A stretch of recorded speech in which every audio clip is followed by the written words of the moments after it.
Welcome to the Phil and H Travel Podcast. Is it worth it? Picture this. A man stands on the extreme edge of a hand-built wooden boat. And there is no engine humming beneath him, like none at all. Right, no engine. And the sail catching the wind above his head is woven entirely from dried palm fronds. Yeah, and the ocean directly beneath his bare feet drops a staggering 1,000 meters into the dark. Exactly, because the Flores Sea Trench plunges right below the bay. Then suddenly, a massive sperm whale surfaces just 40 meters away, breaking the water. And this guy, he doesn't reach for a rifle or a motorized winch? No, he runs along the narrow wooden prow, leaps high into the air over the open ocean, and drives a long bamboo harpoon into the whale's back. He uses absolutely nothing but the sheer, unforgiving force of his falling body weight to secure his village's survival for the winter. You know, you might think this is an excerpt from some 18th century maritime history book. But it isn't. That exact scenario happened last Tuesday, and it's going to happen again tomorrow. Today, we are covering Lembata Island, A hypervolcanic, fiercely independent island in eastern Indonesia's East Nusa Tenggara province. It's the destination that almost every single traveler just skips entirely. Yeah. While they're rushing toward the Komodo dragons or the paved tourist paths of Flores. Yeah, but it remains one of the absolute most culturally extraordinary, untouched places left in Southeast Asia. It really does. We've spent the entire week just exhaustively analyzing a massive stack of sources for you. We're talking raw travel data, anthropological field notes from the region, recent Asian economic investment reports, and volcanological safety advisories. All to figure out exactly what it means to travel here right now. Right. We're going to unpack the village of Lamalera and their 400-year-old legally exempt whaling tradition. We'll explain exactly what the Indonesian government's massive 2026 Beyond Bali infrastructure push means for this specific fragile island. And we're going to detail the logistics of trekking an active volcano while it is quite literally erupting. Plus, the daily budgets that range from a highly affordable $30 for backpackers to $130 for mid-range travelers. And, of course, the notoriously brutal multi-leg flight routing that acts as a fortress wall keeping most tourists away.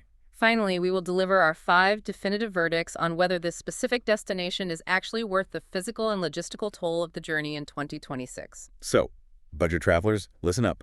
This is one of the cheapest islands in the entire region. Solo adventurers, this is one of the most rewarding. Families and luxury travelers, well, we need to be brutally honest with you about what to expect, and we will be. Stay with us. We are looking at a destination that exists in an incredibly narrow, highly fragile window of time right now. The overarching mission of our deep dive today is to strip away the glossy, romanticized, heavily edited mythology that usually surrounds places like Lembata in glossy travel magazines. Yeah, we want to give you the rigorous, data-backed reality of what it actually takes to step off a plane or a slow, grinding ferry and simply exist on this island. Exactly. We are going to deconstruct the hard logistics, the genuine day-to-day costs, and the complex cultural realities you have to navigate if you want to succeed here. I am absolutely ready for this. I mean, it's exceedingly rare to find a destination that is this thoroughly off the established grid. It really is. We throw around the phrase hidden gem so often in the travel space that it's kind of lost all meaning. Oh, definitely. Yeah. But Lembata feels like it exists on an entirely different planetary system compared to the synchronized beach clubs and matcha cafes of Bali. Totally. But before we even glance at the daily budgets or decode the flight paths, you have to fundamentally understand the raw, visceral reality of the island's defining cultural feature. The cinematic image I painted a moment ago, the man leaping with the bamboo harpoon over the Flores Sea Trench, that isn't a performance, is it? Not in the slightest. We really need to ground that striking image in factual, historical reality. This is not some historical reenactment put on for tourists at 2 in the afternoon. That exact hunt happened last month, and it will happen this month. In fact, it has occurred in Lamalera village, which sits on the harsh southern coast of Lembata, every single whale season since at least the year 1643. Wait, 1643. That's incredibly specific. Yeah, we have that specific date anchored in our sources because that is the year Portuguese colonial documents first formally recorded the practice in their maritime logs. But the oral history of the local Lamaholit people suggests it goes back much, much further than that. That is wild. It is. Now, to understand how an engineless, hand-thrown harpoon hunt exists in the modern era, you have to look directly at international maritime law. Right, because whaling is globally banned. Exactly. The International Whaling Commission officially classifies the hunters of Lamalera under the strict designation of Aboriginal subsistence whalers. They are one of the very last communities on the entire planet to hold this specific legal status. Which strictly and legally exempts them from the sweeping global whaling bans that govern commercial fleets. Okay, I looked at the documentation when we got these sources, and I really want to understand the mechanics here. How does that exemption actually function in the real world? Because I have to imagine the international community places incredibly strict parameters around who gets to hunt a sperm whale in 2026. The parameters are absolute, and the most critical boundary separating Lamalera from commercial whaling is purely economic. The whale meat, the highly caloric blubber, the oil, absolutely none of it can be sold for cash. Wow, zero cash. Zero commercialization permitted. If they start packing the meat on ice and shipping it to supermarkets in Jakarta for a profit, the exemption vanishes instantly. That makes sense. Therefore, the distribution of the catch is 100% exchanged within a deeply complex traditional barter economy. A barter economy in 2026. That's just fascinating. It really is. The coastal hunters in Lamalera trade these dense marine proteins and fats with the inland agricultural communities. In exchange, they receive vegetables, rice, corn, and fruit. It is a completely closed, interdependent loop of survival. And what's the scale of that? Like, how far does one whale go? To put the caloric math into perspective, one single harvested sperm whale provides enough vital sustenance to feed the entire surrounding network of approximately 2,000 people for weeks. And absolutely nothing, not the bones, not the oil, is wasted. That barter mechanism is where this gets wildly fascinating for me. I have to admit, my initial reaction was skepticism. Skepticism how? Well, how does a non-cash barter economy survive the pressure of 2026? Think about our modern, hyper-commercialized food systems for a second. You tap a piece of glass in your pocket to buy a single, shrink-wrapped avocado that was flown across 3 continents on a cargo jet, and the transaction takes 2 seconds. Right, it's so disconnected. It's a system built entirely on fiat currency and extreme supply chains. The contrast here is staggering. It's basically a highly localized, high-stakes version of a commodities futures market. The coastal guys hold the marine protein futures, the inland guys hold the carbohydrate futures, and they have to trade to balance the nutritional portfolio. Except the portfolio is their actual physical survival. Exactly. How is an entire community still operating completely outside of fiat currency for their primary protein? It survives because the geology demands it. The data and the on-the-ground anthropological reality show that the topography of Lamalera is incredibly arid, rocky, and utterly unforgiving. So they can't farm. Right. The coastal villagers literally cannot grow their own crops effectively. The soil won't support it. Conversely, the inland villages possess the fertile volcanic soil needed for agriculture, but they are entirely cut off from the deep ocean protein necessary for a balanced diet. So they are locked into this relationship. They fundamentally require each other to survive, and cash doesn't solve the immediate logistical problem of moving perishable calories across rough terrain. But you are entirely right to highlight the year 2026, because this brings us directly to the urgent macro context of our analysis today. Right. Why is visiting Lembata right now so critical? Because of the massive government development push we saw in the reports. Yeah. If we look closely at the proceedings from the ASEAN Tourism Forum from early 2026, the Indonesian government formally announced an aggressive, heavily funded push to diversify tourism investment beyond the saturated market of Bali. They need new hotspots. Right. The deputy minister was actively pitching 12 new, highly targeted development destinations to international infrastructure investors. Now, Lembata itself wasn't directly named on that primary list of 12. But the wider region was. Yes. The wider East Nusa Tenggara province, which includes the massive tourism gateway of Labuan Bajo and Komodo, is currently receiving a tidal wave of capital investment. It's unavoidable. We are tracking massive, multi-million-dollar road upgrades, deep-water port expansions to accommodate larger ferries, and the aggressive launch of new domestic flight routes by regional carriers. The infrastructure tide is moving east from Bali at a rapid pace, and Lembata is sitting directly in its path. And we know what an infrastructure tide means. It means heavy machinery laying asphalt over dirt tracks. It means massive telco towers bringing high-speed data. It means land valuations spiking, which inevitably disrupts that delicate barter economy because suddenly locals need actual cash to pay rising property taxes or buy newly imported goods. Exact. It means the window to see this 400-year-old cashless society before a paved highway and a chain hotel roll into town is actively closing. So, to anchor your expectations right out of the gate, let me fire off the headline numbers for what it costs right now before that wave of development hits. Let's hear them. A budget bed in the island's capital, Lewoleba, will run you an incredibly low $9 to $11 a night. Wow. If you want the absolute top-tier mid-range option on the island, which currently is the Kuma Resort Lembata by the Levana, you are looking at $45 to $65 a night. That's the top tier. Yep. A guided day visit down to the raw southern coast of Lamalera during the whale season is going to cost roughly $25 to $45 per person. And if you want to trek the active Ile Lewotolok volcano, hiring a mandatory local guide will only charge you $20 to $35. So it's incredibly affordable. When you compile those data points, a total daily budget of $30 to $45 is genuinely mathematically achievable here. And that specific data point provides the absolute thesis for our entire analysis today. The primary obstacle to experiencing Lembata is absolutely not the cost. Not at all. The financial barrier to entry is almost non-existent compared to global travel standards. The true obstacle is access. Right. It is the sheer logistical friction, the physical exhaustion of getting there, and the complex cultural environment you must navigate once you finally arrive. Okay. Having established those incredibly low baseline costs and the high stakes of why 2026 is the critical window to visit, we need to spatially orient you. Where exactly is this island located, and when should you actually brave the journey? Let's map out the geography. So Lembata is nestled in the Solar Archipelago, which is part of the East Nusa Tenggara province. If you are looking at a map and you spot Bali, you need to drag your finger roughly 500 kilometers straight east. It's also about 250 kilometers east of Flores. Geographically and geologically, it presents a fascinating footprint. The island covers 12,266 square kilometers, but the topography is intensely, violently split. Oh, so? Well, in the north, the landscape is dominated by dense, mountainous, highly volcanic terrain. This is where Ile Lewotolok, the active stratovolcano, dictates the environment. The soil there is richer, the elevation is higher. Okay. But as you move south, traversing the island toward Lamalera, the landscape undergoes a radical transformation. It tapers off into this arid, incredibly windswept, rocky coastline that looks almost lunar.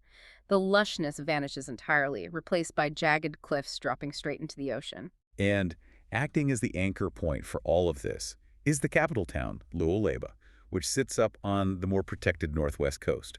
It's home to about 27,000 people. Our sources describe this town perfectly.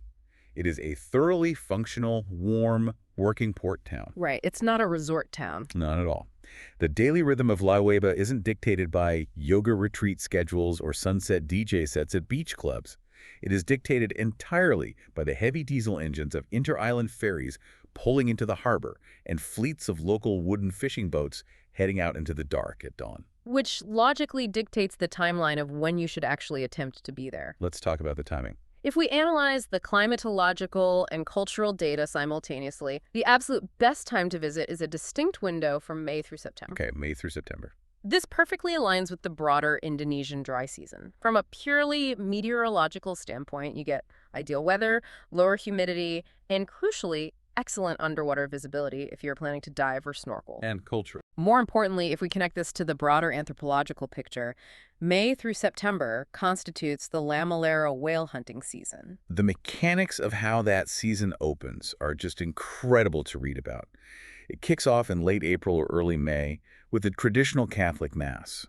But this is not a standard Mass you would see in Rome or Boston. No, it's highly localized. The village priest literally walks down to the black volcanic beach and leads a blessing ceremony directly over the wooden boats.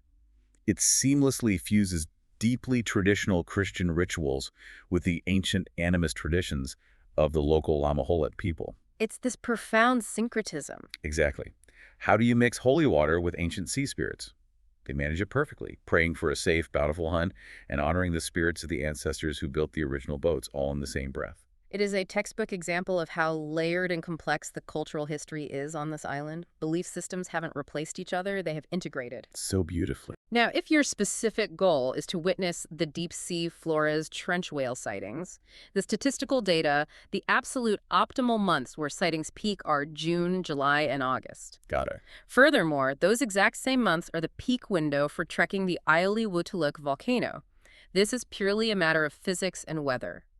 The dry conditions and lack of cloud cover give you the clearest possible summit visibility and the safest trail conditions. But, and I need to put a massive red flag on this, you are trekking a heavily active volcano. Precisely. It is a mandatory requirement, not a casual suggestion, that you check with the PVMBG. What's that acronym stand for? That is the Indonesian government's Volcanological and Geological Hazard Mitigation Agency.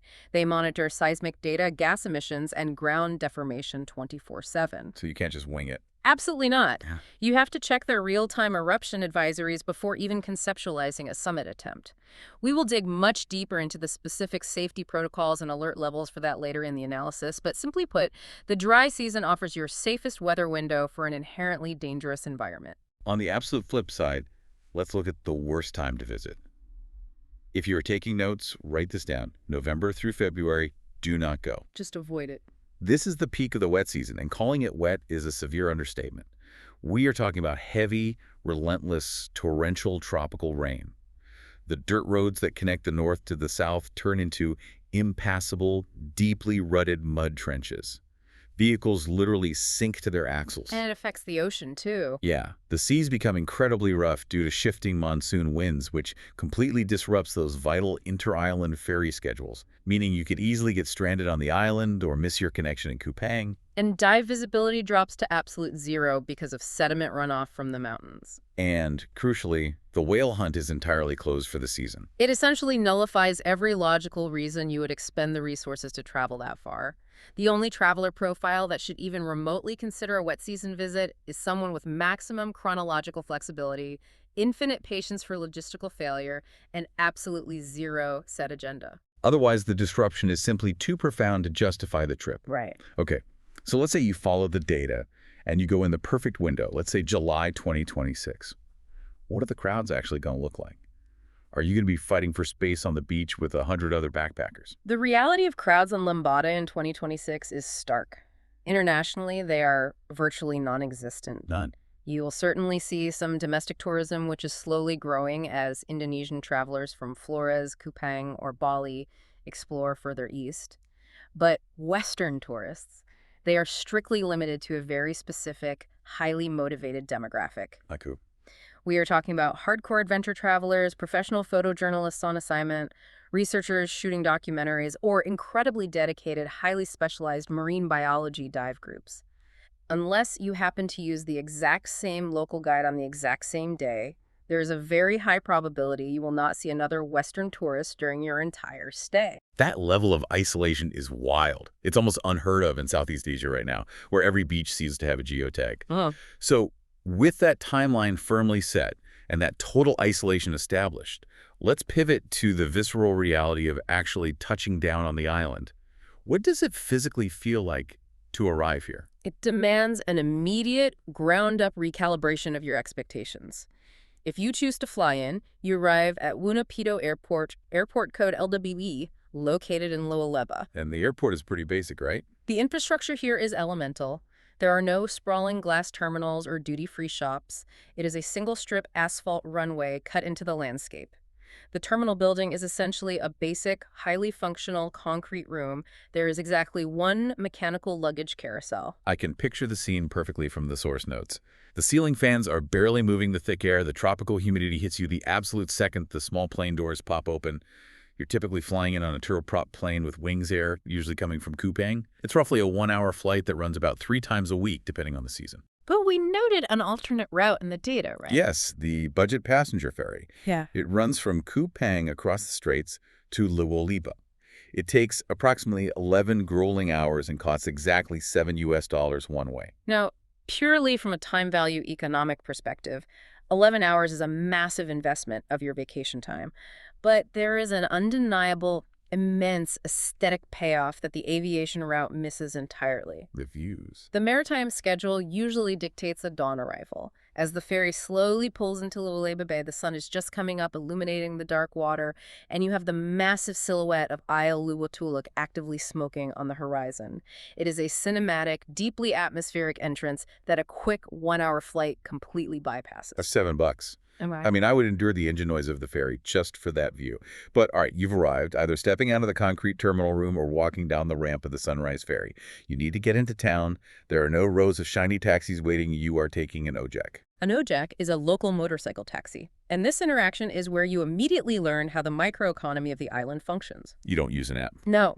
The standard accepted fare into the center of Lewoleba town is between $1.50 and $3, but you will not be pulling up a ride-sharing app on your smartphone to lock in that price. There is no Gojek here, there is no Grab, there is no Uber, there are no digital meters. You walk up to a guy sitting on a motorbike, and you negotiate. It is entirely a cash-based, negotiation-first economy. And you have to embrace that friction immediately. It's a social interaction as much as a financial one. You agree on the price, you put on whatever battered helmet they hand you, and you ride into Lewoleba. So let's walk through the sensory profile of this town. What are you seeing and smelling? Lewoleba is completely unapologetic about what it is. It makes absolutely zero concessions to tourism aesthetics. It is an active, intensely functional waterfront. The harbor is constantly in motion with heavy ferries docking and small fishing boats offloading. Very blue collar. Exactly. The local market is a riot of activity. They are selling massive catches of fresh pelagic fish, towering mountains of red chili, sacks of dried corn, and various utilitarian products woven from the ubiquitous lantar palm. And for food? For travelers who are planning on self-catering, there is the Olympic supermarket, which serves as the central provisioning hub for the entire region. The descriptions of the smell of this town are so vivid. It's this incredibly distinct, complex mix. You have the sharp salt and the metallic tang of fresh fish from the harbor, the thick wood smoke drifting lazily from the street food stalls, the sharp chemical bite of petrol from the hundreds of motorbikes. And the cigarettes? Yeah, all of it is mixed with the heavy, overwhelmingly sweet scent of clove cigarettes, the local Kretek that everyone seems to be smoking. I want to make a direct analogy here for the listener. Think about those hyper-developed spots like Canggu in Bali, with the perfectly synchronized minimalist aesthetics, the digital nomad cafes, and the curated lighting. It's the polar opposite. If that curated comfort is what you want, you need to turn back at the airport. Lewoleba is designed for the traveler who actively wants to be an interesting anomaly in a genuine working town, rather than just another walking revenue stream in a polished tourist trap. That is a crucial distinction to make. You are stepping into an unmediated environment. It has not been packaged for your consumption. And that unmediated raw nature becomes exponentially more apparent when you begin the journey south toward the whaling village of Lamalera. Well, the drive south. Our sources are very clear on this. It takes about 4 hours, and you're going to earn every single mile of it. It's a tough road. It starts easily enough on relatively sealed, paved roads out of Lewoleba. But very quickly, that pavement degrades into rough, heavily rutted, punishing dirt tracks. You're bouncing along in a 4x4 on a bike, passing through these incredibly remote, quiet, traditional villages, moving through miles of arid, dry scrubland. And then the landscape changes. And then you finally hit the southern coast, and the scenery just dramatically, violently shifts into these raw, angular, volcanic cliffs, dropping hundreds of feet straight into the deep ocean. It genuinely demands a mental and visual adjustment. Especially if you came from Bali. If you spent the last week looking at the soft, lush, incredibly green, terraced rice paddies of Bali, the sheer geological harshness of Lembata's landscape is a complete shock to the nervous system. It is geologically aggressive, it is not designed to be comforting, and that transition from the rough roads brings us to a highly practical, immediate question. Once you have survived that jarring arrival, the negotiations, and that bone-rattling 4-hour drive, where exactly are you going to sleep? Exactly. So you survive this 4-hour bone-rattling drive through the scrubland. You're covered in dust. The sun is setting over the Flores Sea. Where do you even go? It's not like you can just pull up Expedia and find 100 options. Let's map out the accommodation realities for 4 very different types of travelers. First, we absolutely have to establish the infrastructure reality of the entire island. Across the entirety of Lembata's 1,266 square kilometers, there are fewer than 30 formally listed properties. Under 30. And of those 30, less than 10 possess reliable, functional online booking systems. And I want to be perfectly clear stating that statistical fact is not a complaint. It is a defining core feature of the destination. Right, you can't fight it. If you are a traveler who requires seamless digital booking, instant confirmation emails, and guaranteed room layouts for your peace of mind, that digital friction is something you must intensely prepare for. Okay, let's start with the budget tier. We are talking a highly accessible $9 to $22 a night. Down the remote Lamalera and Wulandoni area, which serves as your base camp if you're there specifically for the whale hunt, the most well-known spot mentioned in the field notes is Homestay Chendrick. And when we say basic, we mean it. It is a simple room, you're sharing a communal bathroom, and you eat your meals directly with the host family because there are no alternatives. Back up north in Lewoleba, the capital, there are standard guest houses operating in that exact same price range. There's a specific one mentioned, right? I want to specifically highlight Hotel Rijeki on the main strip. For $18 to $28, you get air conditioning, a private bathroom, and access to an on-site restaurant. It is clean, it is profoundly honest, and it is absolutely not designed for Instagram photos. It's purely 100% functional. Which is perfectly adequate for the backpacker profile. But if we move up the scale to the mid-range tier, the landscape of options narrows significantly. We are looking at a bracket of $45 to $65 a night. And what do you get for that? Well, the primary and realistically the only property claiming to meet international mid-range standards is Kuma Resort Lembata by the Levana. Right. And we need to define what mid-range actually means in this specific geographic context. Yeah. It means you get reliable AC, you get a private bathroom with decent plumbing, certain upgraded room categories have access to a swimming pool, and you will find some English-speaking staff working at the front desk. But we must manage expectations heavily here. It is modest. Do not walk into Kuma Resort expecting the highly polished boutique architectural finishes of a $60 room in Ubud. You aren't paying for high-end interior design. You are paying a premium for service consistency, a reliable generator, and a predictable sanctuary from the intense heat. Precisely. You are buying a baseline of predictability. Now, this raises an important question for travelers who are seeking deep cultural immersion over predictability. What if you explicitly do not want a standard hotel room? Where do they go? This brings us to the boutique or cultural stay tier, which operates within an entirely informal, offline economy, primarily down on the southern coast in Lamalera. You are looking at roughly $15 to $35 a night, and that specific price must be negotiated in person or via WhatsApp beforehand. And just to reiterate, you aren't finding these on a booking aggregator. No. These are completely unlisted, organic village homestays. The local guides act as the intermediaries to set these up. You have families in Lamalera who have been quietly hosting, visiting marine biologists, anthropologists, and documentary film researchers in their spare rooms for decades. You sleep directly in their family home. Wow, and food. Crucially, that negotiated rate includes your meals, because Lamalera has exactly 0 commercial restaurants. You eat precisely what the family eats, when they need it. It is widely considered by anthropologists to be one of the most culturally immersive, unfiltered homestay experiences available anywhere in Southeast Asia. You are literally living inside the mechanics of a 400-year-old tradition. But okay, what if you were at the absolute opposite end of the economic spectrum? What does the luxury or adventure tier look like on an island that has 0 luxury hotels? We are talking $80 to $180 a night, or $150 to $250 a day. This high-end tier is almost exclusively defined by marine biology and diving. The underwater topography here, specifically the deep plunging Banda sea walls and the highly active current-swept channels situated between Lembata, Pantar, and Elor, offers world-class diving.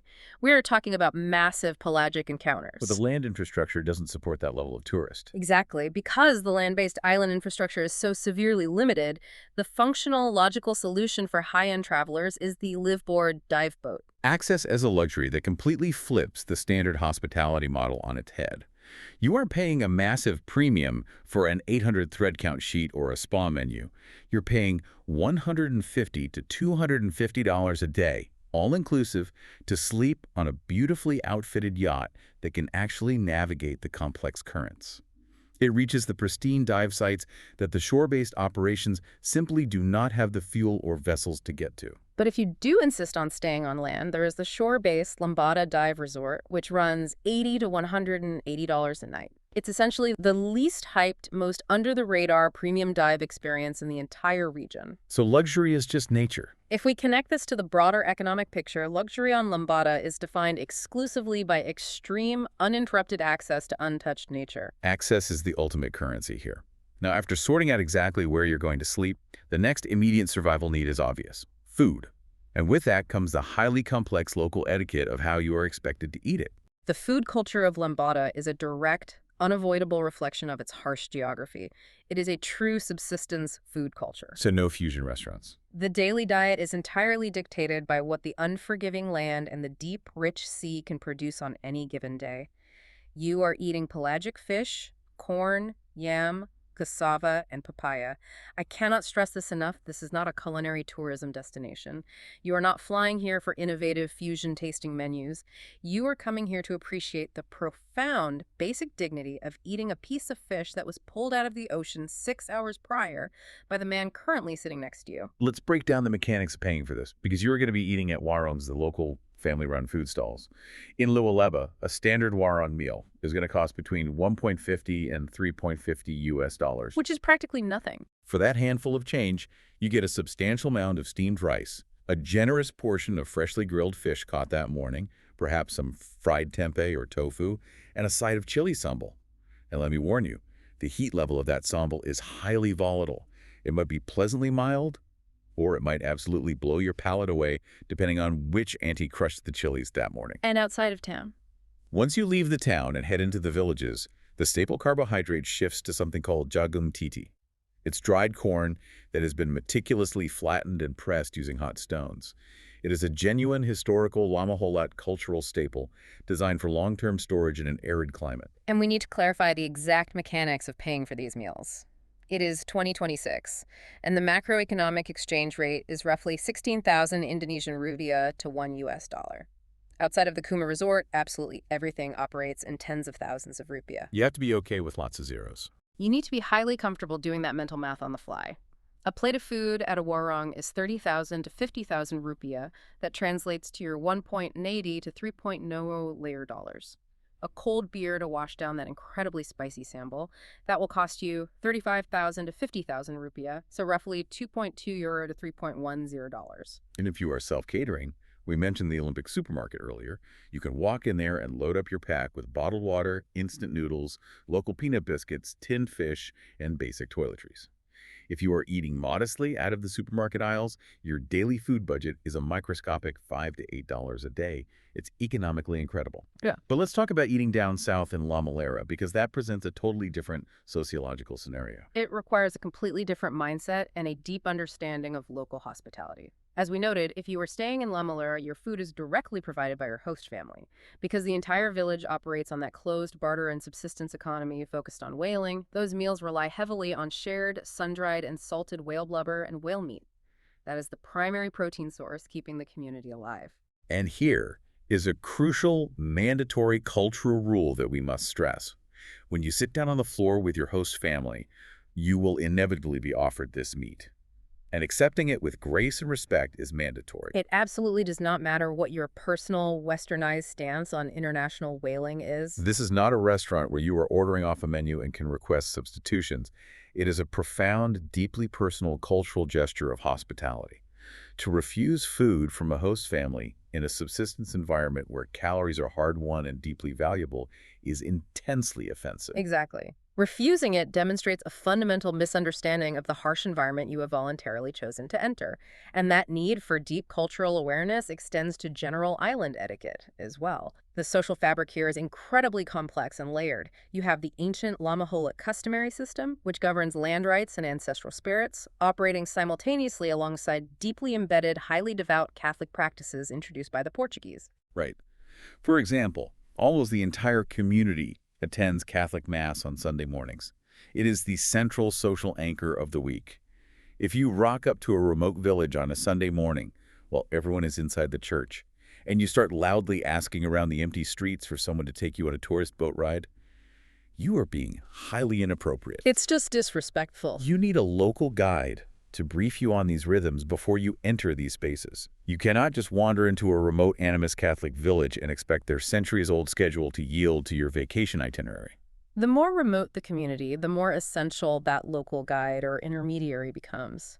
They are translating not just the literal language, but the complex, unspoken cultural expectations. So true. Moving outward from the cost of single meals and homestay etiquette, let's look at the overall daily out-of-pocket financial matrix. How much is this entire operation actually going to cost you per day? Let's start with the low or backpacker tier.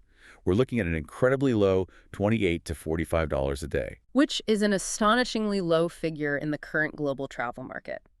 Let's break down the exact math of that $28 to $45 to show how it functions. You are spending $18 to $22 at a functional spot like Hotel Rejeki. You allocate $5 to $8 total for 3 solid, filling Warung meals.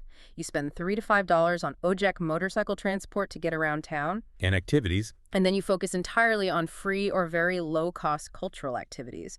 You can swim at Waisheng Beach, walk the Lewoleba harbor to watch the boats, or get up at dawn to witness the chaotic, brilliant beauty of the fish market. I have to ask, why is the financial barrier to entry this low? In most places, the moment a tourist shows up, the price of a bottle of water doubles. It comes down to basic, unmanipulated economic reality. There is zero tourist price inflation on Lembata simply because there is not enough tourist traffic to sustain 2 separate pricing tiers. In Bali, prices inflate dramatically because the market will bear it. A foreign tourist will gladly pay $6 for an iced latte because they're used to paying that in London or New York. But not here. On Lembata, if a local warung suddenly tried to charge tourist prices, their core local customer base would vanish instantly, and there are no tourists walking down the street to replace that lost income. You are paying the true baseline local cost of living. Okay, let's level up to the mid-range tier. This is going to run you $75 to $110 per day.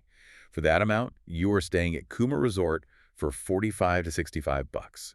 You're spending $15 to $20 a day on a comfortable mix of local warung meals and maybe a nicer, more familiar dinner at the resort's restaurant. And transport. You rent your own motorcycle for the entire day, which is $8 to $12.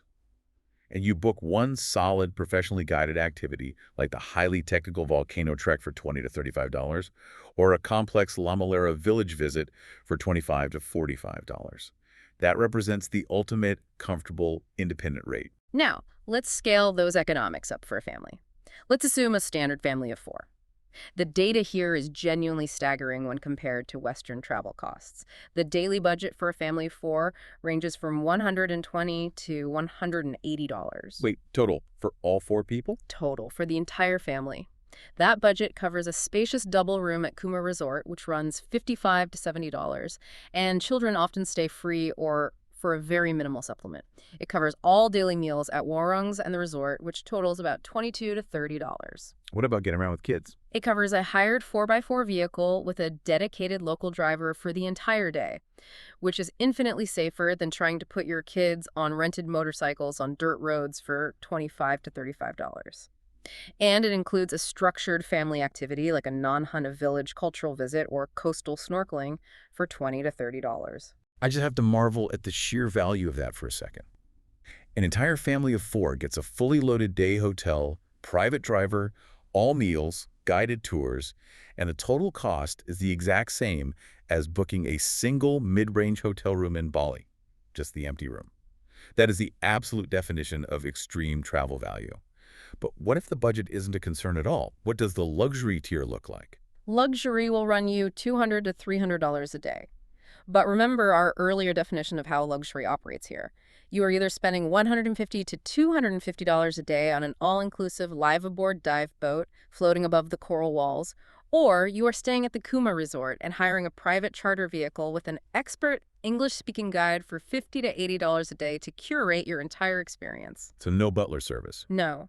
Luxury here is defined purely by the exclusivity, safety, and quality of the environmental access, not by the thread count of the sheets. And finally, let's talk about the digital nomad profile.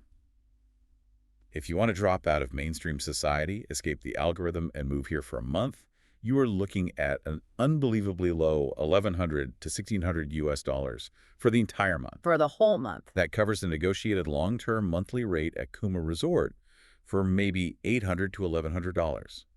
Your monthly food is $150 to $200. A monthly motorcycle rental is a mere $80 to $100. It is easily the lowest monthly cost of living in our entire catalog of analyzed destinations. However, we must deliver the brutal, unavoidable caveat for that specific demographic. Bring the pain. How does the infrastructure break down? If you are a modern remote worker who relies on constant connectivity, the internet infrastructure will absolutely crush you. It is abysmal. The mechanism of failure here is entirely geographical.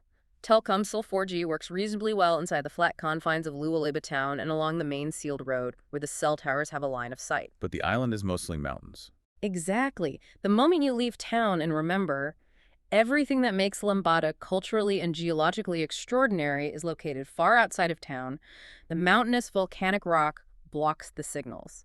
That connection drops instantly to 2G, or it vanishes entirely into a total dead zone for days at a time. So if your job requires you to be actively participating on daily Zoom calls, or you are constantly uploading massive video files to cloud-based workflows, forget it. The latency will ruin you. Do not come here. You will be pulling your hair out in frustration. It's just not viable. But if you are a novelist, an academic researcher, or someone who desperately needs a deep retreat, forced offline reset to focus, this lack of signal isn't a bug. It's a massive feature. Exactly. It enforces isolation. But while the on-ground prices are an absolute dream, we have to address the reality that getting access to those prices requires navigating some serious, deeply frustrating logistical nightmares. Let's examine the three named logistics traps of Lembata in detail. Trap 1, the Kupang assumption. I looked at the map when we got these sources, and I completely fell for this geographic trap. I saw Bali, I saw the string of islands, and I thought, oh, I'll just hop on a puddle jumper going east, easy. But you can't, can you? The logistics completely break down. Why does this catch so many people out? It happens because our brains lie to us when we look at a two-dimensional map. Travelers rely on geographic intuition. They see the proximity to major hubs like Denpasar in Bali or Darwin in Australia, and they automatically assume a linear, easy island hopping route. They assume there's a direct flight. That there isn't. The harsh reality of Indonesian aviation is incredibly different. It operates on a hub-and-spoke model. There are 0 direct flights to Lembata from major international airports. You absolutely must transit through the regional hub of Kupang Airport Code KOE, which is located south on the island of Timor. And that transit is painful for the wallet and the schedule. A flight from Bali to Kupang costs $85 to $145 on domestic carriers like Garuda, Lion, or Citilink. Then, you have to catch the specific Wings Air turboprop flight from Kupang up to Lewoleba, which is another $85 to $210. But here's the massive kicker that ruins itineraries. What is it? The schedules almost never line up. Because of when the planes arrive, you almost always have to spend an overnight in Kupang. If you are flying in from a major international hub like Sydney or Melbourne, you're looking at a grueling, exhausting 2-day trip that will cost you $480 to $750 just one way. Wow. 2 days of travel. The fix for Trap 1 requires a complete psychological reframing of your trip. Do not view the Kupang overnight as an annoying, frustrating layover. Deliberately build it into your itinerary as a fascinating cultural stop. Kupang has its own complex colonial history and excellent, highly distinct regional food. Furthermore, logistically, you must book that final Wings Air leg 4 to 6 weeks in advance. Because the planes are small and demand from locals is high during the dry season, those seats vanish instantly. Okay, Trap 2, the Lamalera hunt timing misconception. What is the actual mechanism causing travelers to fail here? The mechanism is a fundamental, deeply westernized misunderstanding of how nature and traditional hunting operate. Modern people think they can book a specific date on a digital calendar, show up on a Tuesday at 9 a.m. with their camera, and watch a dramatic whale hunt happen on cue, exactly like buying a ticket to a scheduled theater show. But it's wild nature. The reality is that the entire operation relies utterly on the chaotic variables of the weather, the micro changes in the sea state, and of course, the highly unpredictable migration patterns of the sperm whales themselves as they move through the deep trench. You could literally sit on the black volcanic beach for 5 days straight, staring out at the horizon, blistering in the sun, and see absolutely nothing but hunters coming back empty-handed and exhausted. Or the exact opposite could happen. Or, conversely, you might arrive at 2 p.m. on your very first day, drop your bags, and find a massive carcass already being butchered on the beach because they successfully caught one 6 hours ago while you were still on the bumpy road. It is entirely aggressively unpredictable. The fix here requires immense patience and a shift in philosophy. You must plan a minimum of 4 full days in Lamalera just to give yourself a baseline statistical chance of witnessing a launch. But more importantly, you have to shift your core expectations. Focus your attention on the incredible daily village life itself. Like what? Watch the men meticulously build and repair these ancient boats using wooden pegs instead of iron nails, which would rust. Experience the intense sociology of the pre-dawn launches, the complex community rituals, the stark raw beauty of the black volcanic sand beaches. The hunt is a statistical possibility, not a guarantee. The profound culture of the village is the only guarantee. I think that's the only healthy way to approach it. Finally, Trap 3, the road to Lamalera. I touched on the physical condition of the road earlier, but the mechanism here is usually the overconfident backpacker who thinks, hey, I rented a 125cc scooter in Thailand once and survived. I can definitely cruise the 4 hours south across this island independently. The reality of that specific assumption is often disastrous. As we noted, the road violently degrades from sealed pavement into a severe, deeply rutted, rock-strewn dirt track that snakes through mountainous terrain. If you try to self-navigate that on a rented, under-maintained scooter with road tires, the data points to a highly elevated probability of crashes, severe mechanical failures like blown suspension or tires, and the genuinely terrifying prospect of being stranded in the dark miles from help with absolutely zero cell phone signal to call for an ambulance. The fix is completely non-negotiable. Hire a local driver. It costs an incredibly reasonable $20 to $25 for the full 4-hour journey, and you can easily split that cost with other travelers in your guest house. You can use operators like Lembata Exotic Tours. You can literally WhatsApp them directly at +6 282 14487 3755, or simply ask your accommodation host to arrange it. Let a local professional who knows every single pothole and blind corner handle the driving so you can actually survive the trip. It's just not worth the risk. Exactly. Which naturally brings us to a critical overarching question. Once you've successfully navigated the flights, the slow ferries, and the dangerous dirt roads, how safe is this island overall? If we look strictly at the data from a conventional crime perspective, Lembata is exceptionally safe. The reports show that petty theft, muggings, and the kind of highly organized tourist-targeting scams you see in major global hubs are practically non-existent. The Lamahalat people are famous throughout the entire Indonesian archipelago for their profound hospitality. They regularly take in weary travelers and feed them as a seamless, integrated part of their daily lives. So breaking that down sociologically, what is the specific verdict for solo female travelers? It's highly nuanced. Lewoleba town is perfectly safe for a solo female traveler. However, it is a deeply conservative Catholic community, which means modest dress covering shoulders and knees is socially expected and highly respected, but there is no specific threat dynamic or targeted harassment. And outside of town? However, the remote southern areas, particularly Lamalera, carry an inherent vulnerability simply due to the extreme geographic isolation and the total lack of digital connectivity. The strict data-backed recommendation is this: use a reputable local guide to intermediate your arrival, keep your host WhatsApp handy at all times when you have a signal, and always ensure someone back in the capital knows your exact itinerary. Arriving in Lamalera totally unguided, unannounced, and alone as a solo female is not advised, purely from an infrastructure and emergency safety standpoint. But the real, terrifying danger on Lembata isn't other people. It's the geology beneath your feet. Let's talk about the extreme adventure risk of the Ile Lewotolok volcano. We need to be clear, this isn't a dormant, grassy hill. It is a highly active stratovolcano that is actively throwing up massive gas plumes and experiencing occasional lava flows. This raises a vital point about how we assess and mitigate environmental risk. The Indonesian PVMBG actively monitors this volcano using a network of seismographs to detect magma movement and sensors to measure sulfur dioxide emissions.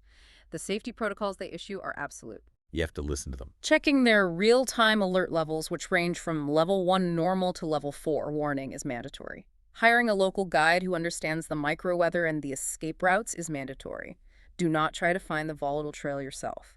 And there is a strict zero-tolerance policy for any summit attempts during elevated alerts. What happens if it erupts while you're up there? If the PVMBG says there is a high risk of ash fall or pyroclastic flows, which, to be clear, are superheated, fast-moving avalanches of toxic gas and crushed rock that incinerate everything in their path, you stay completely off the mountain. The consequences of ignoring those warnings are entirely fatal. What about the biological health risks in the macro-political situation? From a biological standpoint, there is currently no malaria on Lembata, which is a relief. However, dengue fever is highly present, so the rigorous daily use of DEET mosquito repellent is required, especially during the peak biting hours at dawn and dusk. Politically, the province is highly stable. There are no active travel advisories or warnings from the Australian DFIT, the UK FCDO, or the US State Department. But what if you get hurt? Here is the absolutely crucial medical logistics advice. The nearest hospital with comprehensive surgical capacity and a stocked blood bank is a flight away, back in Kupang. Therefore, comprehensive medical evacuation insurance is absolutely mandatory. We talked about this before, right? Yes, we've talked about this harsh logic before when we covered the remote island of Lifu in the Pacific. If you shatter your leg in a scooter crash or have a severe cardiac event, you need a chartered helicopter. And that flight will cost tens of thousands of dollars out of pocket if you aren't insured. Also, bring a robust, fully stocked first aid kit and every single prescription medication you need for your entire trip. Attempting a pharmacy resupply on Lembata is virtually impossible. Okay, having thoroughly cleared the heavy safety and logistical checks, I eagerly want to move to the profound emotional peaks and valleys of this trip. After all this effort, what are the absolute best moments and what are the honest disappointments? Let's start with the extreme highs. Moment 1, dawn at Lamalera Bay. And the financial cost for this, $0. It is a profoundly overwhelming sensory experience. You are standing on the coarse, black volcanic sand in the absolute pitch-black pre-dawn darkness. Out of the shadows, 30 local men emerge from the village to launch the Paladang. These are the ancient, massive, hand-built wooden whaling boats. You hear the heavy, groaning wood grinding harshly against the volcanic sand. I can just imagine the smell. You smell the raw, salty ocean breeze mixing with the humidity. And what is most psychologically striking is the complete silence of the men. There's almost no talking, no shouting. It is an entirely coordinated, deeply practiced movement of a community working in flawless, unspoken unison before the sun even breaches the horizon. It gives me absolute chills just thinking about the sociology of that moment. Moment 2, the Ile Lewotolok Summit Sunrise. This one will cost you roughly $20 to $35 for the mandatory guide. Picture standing on the jagged crater peak as the sun comes up, offering this unbelievable sweeping panoramic view of the deep blue Flores Sea and the scattered Solar Archipelago, while a live, roaring smoke plume billows out of the active crater right next to you. That's a view you earn. But what I love most about the field notes describing this is the uncommodified nature of the hike itself. You are physically walking past small, traditional animist spirit huts, the locals call them koker, which are just sitting there on the harsh volcanic slopes. Nobody set them up for a tourist photo op. They are real, actively used shrines honoring the mountain spirits. Which brings us to best moment 3, focusing on the artistry of the island ikat weaving. This is entirely free to observe and costs anywhere from $15 to $50 if you wish to purchase a piece. The women in the northern and inland villages produce some of the most intricate, highly prized textiles in the entire region. How are they making them? Let's look at the mechanics of this art. They hand-spin locally grown cotton. They use complex natural chemistry to extract dyes deep blues from indigo plants, bright yellows from crushed turmeric, and they weave it all on traditional backstrap looms where the weaver literally uses the weight and tension of her own body, leaning back to hold the loom taut while she works the threads. That's incredible labor. Buying a piece directly from these women is the most ethical, direct, and impactful economic support you can possibly provide to the local economy. But we promised the listener honest verdicts. So here are the honest, potentially trip-ruining disappointments. Disappointment 1, beach quality. Yes, there are beaches on the island like Waishirang and Wayanga. They're nice enough. But they're absolutely not the pristine, powdery white sand beaches of Lombok or the Maldives. Definitely not. Lembata is a geological and cultural powerhouse. It is not a soft spot for lounging under a striped umbrella with a hollowed-out coconut. If that soft luxury is what you want, you will be deeply disappointed by the rocky, coarse reality of the coastline. Disappointment 2 is the intense language barrier. English is practically non-existent once you step outside the lobby of the Kuma Resort or step away from the core professional guiding community. You are going to be heavily relying on improvised, frantic sign language, and you absolutely must take the time to learn basic Bahasa Indonesian before you arrive. Thank you. How much is this? Where's the bathroom? Navigating an entire day using hand gestures and a digital translation app that suddenly won't work because there's no 4G internet, it can be incredibly psychologically exhausting for some travelers who are used to easy communication. And then we reach disappointment 3, which is perhaps the most sociologically complex aspect of the entire island, the whaling question. We need to tackle this very carefully, and I want to be crystal clear with you, the listener. We are strictly imparting the documented facts from our source material today. We're taking absolutely no sides on the global politics or the ethics of whaling. Our job is entirely impartial.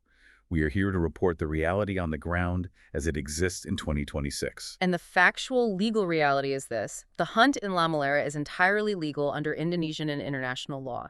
It is deeply culturally sanctioned by the community and the religious structures. It is fundamentally subsistence-based, keeping thousands of people fed. It is explicitly legally exempt from international commercial bans.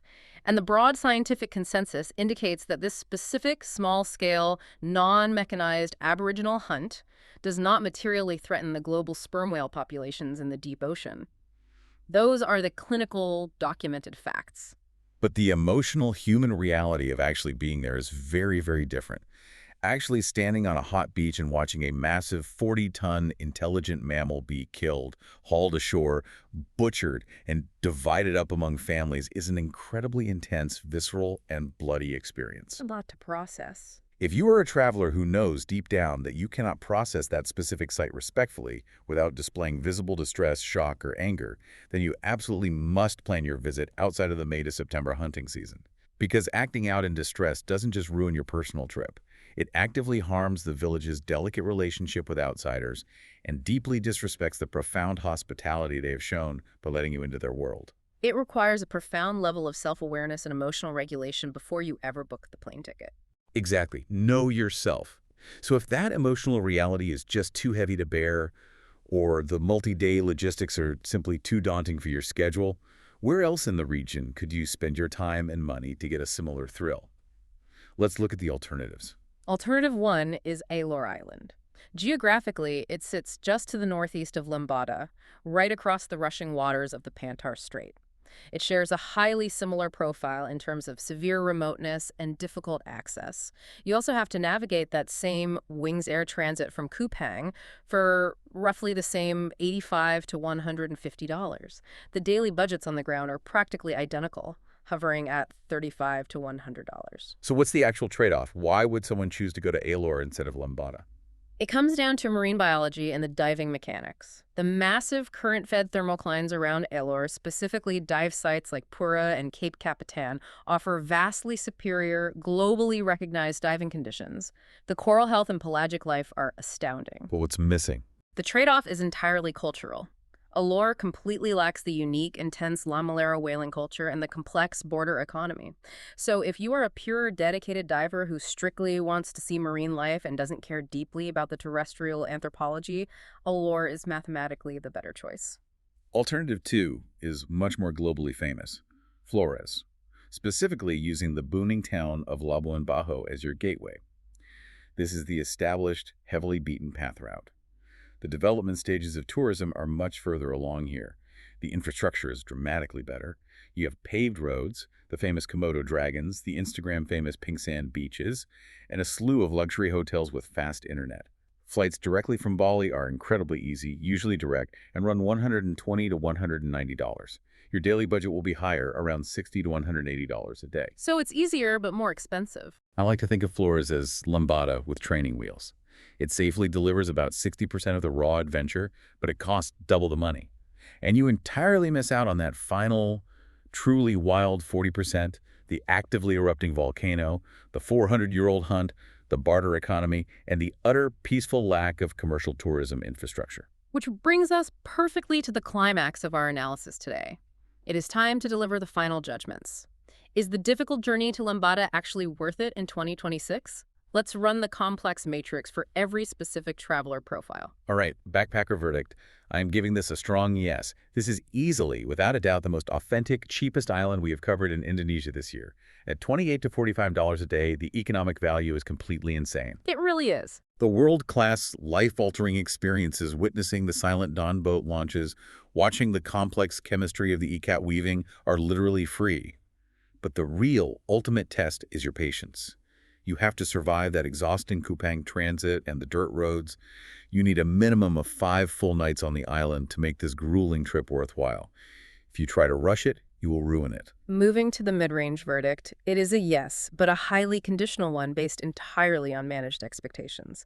At $75 to $110 a day, you get the reliable AC of the Kuma Resort, you get safe private transport, and you get top-tier local guides. But no luxury perks. Right. You get absolutely zero curated boutique design, there are no infinity pools overlooking rice paddies, and there are no spa treatments here. It is a fantastic destination if you are the type of traveler who views a hotel as just a place to safely sleep, but truly lives out in the raw destination during the day.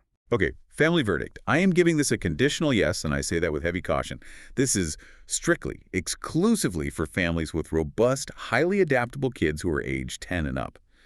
The multi-day transits, the frequently delayed flights, the bone-jarring dirt roads, these are absolute logistical nightmares for toddlers or very young children. And then there's the hunt. Right. Parents, you have to seriously, honestly judge your older child's emotional maturity and capacity to witness the bloody reality of the whale hunt without lasting distress. If they can process it, it'll be the most profoundly educational anthropological trip of their young lives. If they can't, it will be a psychological disaster. The luxury verdict is a definitive absolute no. Unless you are diving, let me be mathematically blunt, there is no Four Seasons here. There is no Aman Resort hidden in the jungle.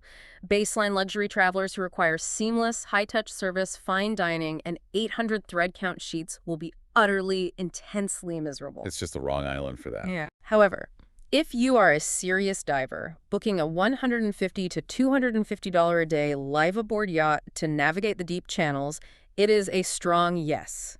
For non-divers looking for pure luxury, route yourselves immediately to the Banda Islands, Raja Ampat, or the Maldives. And finally, the digital nomad and solo verdict. This is a yes, but for a very, very specific, highly resilient type of nomad. At $1,100 to $1,600 a month, the cost of living proposition is globally unbeatable, and the sheer cultural immersion is deeply personally transformative. But the internet. Exactly. Here is the ultimate undeniable disqualifier if you need to be on Zoom, if you rely on uploading large files to cloud workflows. That 2G internet bouncing off volcanic rock will break your career in a week. But if you need an offline, deep-focused retreat, if you're writing a novel, painting, or doing heavy offline research, going to Lembata isn't just a budget choice. It's a profound life decision. That perfectly encapsulates the extreme duality of the island. If this gave you the honest verdict you needed, follow the show. New episodes drop every day. That is the honest verdict from Phil and H, and I want to leave you with a final philosophical thought to mull over as you look at the map. As the Indonesian government's massive 2026 infrastructure push inevitably paves over the rutted dirt roads of the solar archipelago, and the cell towers finally breach the volcanic rock to bring high-speed data to the southern coast, how much longer can a 400-year-old cashless barter economy and a hand-built wooden whaling tradition survive the crushing arrival of digital connectivity and commercial tourism? Is the frantic global race to see it before it changes exactly what will end up changing it forever?